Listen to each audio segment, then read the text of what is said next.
اشوری سلطنت کا بادشاہ شلمانسر پنجم تغلت پلاسر سوم کا بیٹا تھا۔ شلمانسر پنجم کے بارے میں جانا جاتا ہے کہ اس نے سلطنت اشور کی مغربی سرزمینوں میں بڑے پیمانے پر مہم چلائی تھی، جس نے نہ صرف اسرائیلیوں کے خلاف بلکہ فونیشین شہر کی ریاستوں اور اناتولیہ کی بادشاہتوں کے خلاف بھی جنگ کی۔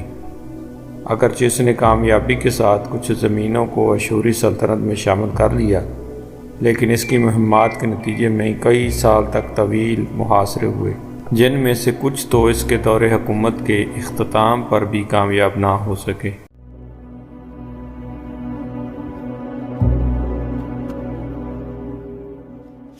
اس نے تخت نشین ہونے کے بعد اپنے باپ کی پالیسیوں کو جاری رکھا۔ ان دنوں اسرائیل پر ہوسیہ کی حکومت تھی۔ اس کی قیادت میں اسرائیلی چاہتے تھے کہ اشور کی اطاعت کا جوا اتار پھینکے۔ جب ہوسیہ نے عزم بغاوت بلند کیا تو شلمانسر نے اسرائیل پر حملہ کر دیا اور 3 برس تک سماریہ کا محاصرہ کیے رکھا۔ سماریہ کا شہر سلطنت اسرائیل کا دارالحکومت تھا۔ 720 قبل مسیح میں اشوریوں نے اس کا محاصرہ کر لیا اور آخر کار اس پر قبضہ کر لیا۔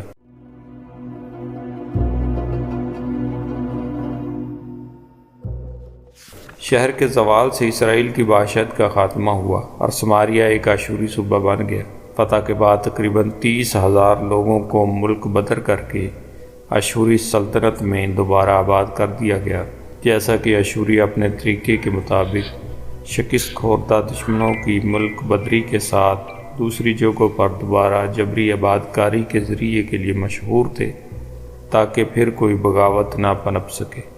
یہ مخصوص دوبارہ آباد کاری 10 گم شدہ قبائل کی داستان کی بنیاد ہے۔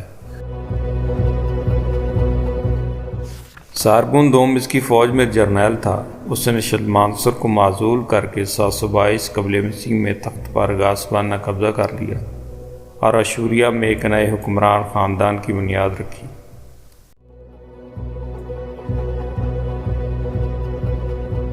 شلمانسر پنجم کی معزولی اور موت کے حالات واضح نہیں ہیں۔ سارگون دوم نے شلمانسر پنجم کو معزول کر کے ایڈاسائڈ خاندان کا خاتمہ کر دیا، جس نے تقریباً 1000 سال تک اشور پر حکومت کی تھی۔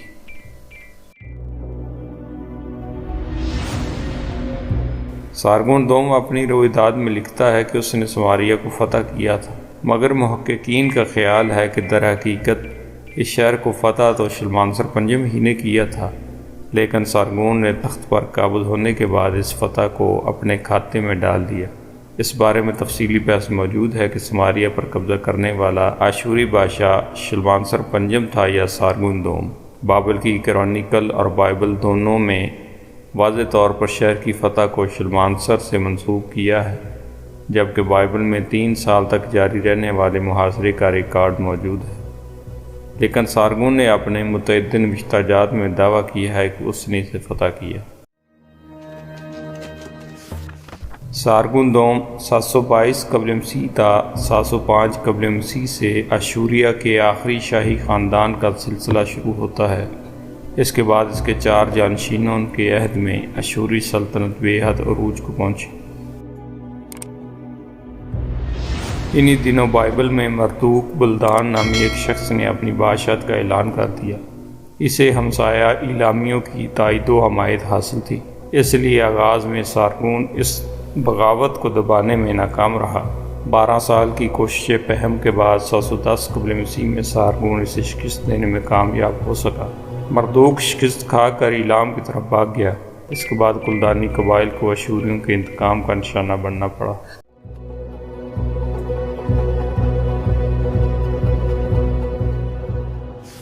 سارگون نے بابل فتح کرنے کے بعد نئے سال کی خوشی بابل میں منائی اور شاہ بابل کا لقب اختیار کیا۔ اس کے عہد میں اشور صبح اور نینوا کو دارالحکومت کے طور پر استعمال کیا گیا، مگر آخر کار اس نے خورس آباد کا عظیم شہر آباد کیا اور اسے اپنا دارالحکومت قرار دیا۔ اس شہر کی تعمیر کی وجہ سے سارگون دوم کو یاد کیا جاتا ہے۔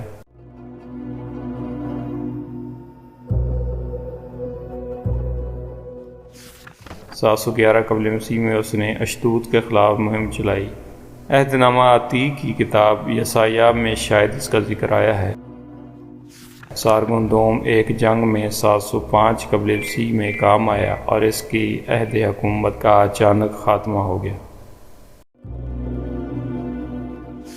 کلہو کے شمال مغربی محل میں واقع ایک مقبرے سے دریافت ہونے والے سامان میں سے ایک سونے کا پیالہ ملا ہے جس پر کیونیفارم عبارت کندہ ہے، جس پر شلمانسر پنجم کی ملکہ بینیتو کا لقب اور نام لکھا گیا ہے۔ شاہی ضیافتوں کے دوران اشوری دربار میں شراب ایک مخصوص رسمی طریقہ کار کے بعد استعمال کی جاتی تھی، جس میں وسیع ضیافتی پروٹوکول اور قیمتی لگژری برتن شامل ہوتے تھے، جن کا قیمتی ہونا اس کے میزبان کی سماجی حیثیت کی نشاندہی کرتا تھا۔ صرف شاہی خاندان کے افراد ہی سونے کے دسترخوان کے حقدار تھے، جبکہ اس کے شوہر شلمانسر پنجم کی آخری آرام گاہ ابھی تک دریافت نہیں ہو سکی۔